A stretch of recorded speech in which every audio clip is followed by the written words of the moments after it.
The memories are crystal clear. The horrors of what happened behind this door, too painful to just let go. They took him down for a whipping, but he never come back to our college. Those memories are what connect these complete strangers together. 2 days ago, those strangers came from around the country to meet face-to-face for the first time. You're only less than a minute or two from me right then. It's a day they've been waiting more than 50 years for, a day to just let go. I've sort of written this out, so hopefully I can do this without getting too emotional. I'm not sure if this is a happy gathering or a sad gathering. It's a good one. Hopefully it'll be a healing experience for all of us. And I thought about each one of the stories that I had read. They call themselves the White House Boys, a group of boys who in the 1950s and 60s were sent to the Florida Reform School for Boys in Marianna. And I'm an electrical contractor now in Baltimore, Maryland. And I was in Marianna from 57 to 59. October 11, 66 to February 24th, 1967. I was there from 56, 57 to get out of there. It took me that long, 17 months. But boy, when I got out, I was ready. First thing I done, pulled an armed robbery in Miami. I spent 10 months, 6 days, and 1 hour in hell. My name is Don Stratford. This is tough. This is tough. Hang on, brother. You can do it. These men all have one thing in common. They say while at the school, they made a trip to a little white building called the White House. What happened here is unimaginable. Went down 8 times. 5 of those 8 times was well over 100 lashes each. I went down 6 times myself, and I refused to go over and hold boys down. I refused to do that, and I got written up for it many times. I went down 15 times. I went to the White House 1 time. Highest I could count was 5.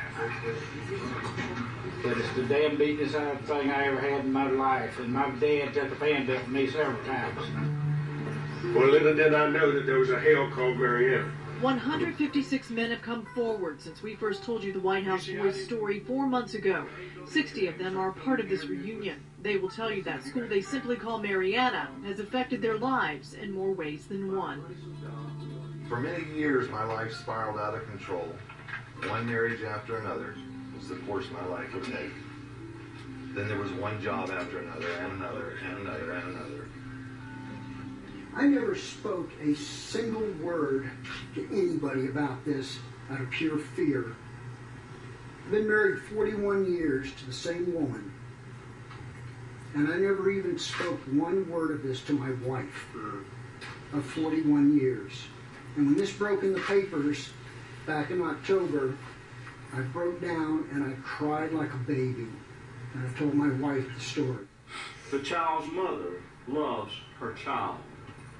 It's a story that you can still see the effects from years later. But as it pertains to you... Henry Williams is from Jacksonville. He was in and out of prison after he left the school in 1956. I want to come in today, separated. Yeah, I held back so long, and it gave me an opportunity to get a chance to say what I've been wanting to say, didn't know how to say it. It was like a release to me. Been married 5 times. And then there is Frank Marks from Lake City. He was in Marianna in 1959. Beat me until I passed out. I woke up in the hospital with 18 stitches and 3 days in the hospital. Marks made 3 trips to the White House. The toll it took is clear. And I've been married 5 times, and I apologize each and every one of them for my wrongdoings and my anger and the blunt beatings that they took from my sickness, I guess you say. And I made peace with all of them.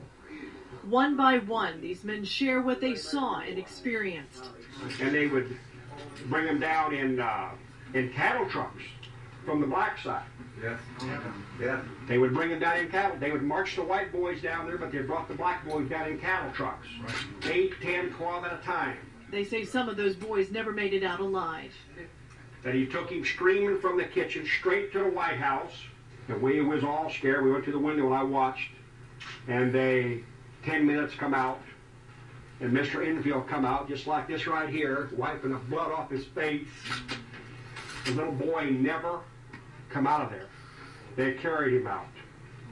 They beat him to death. They killed him.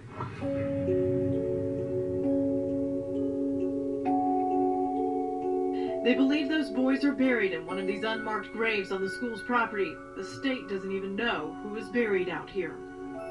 I know that every one of these men, myself included, we always wondered, maybe it was just me. Maybe I was the one that couldn't take the beating. Maybe I was the only one who was afraid. Maybe I was the only one who couldn't tell their wives that they loved them or tell their children that they loved them or hug them. The White House torture chamber did the same thing to every one of these men. He was dared. The reunion is part of their healing, to not only share, but also to say thank you.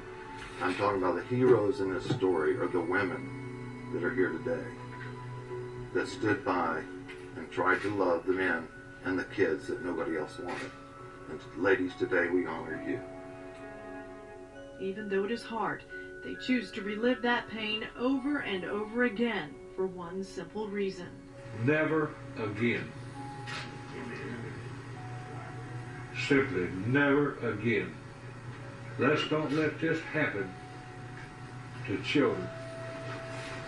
Never again.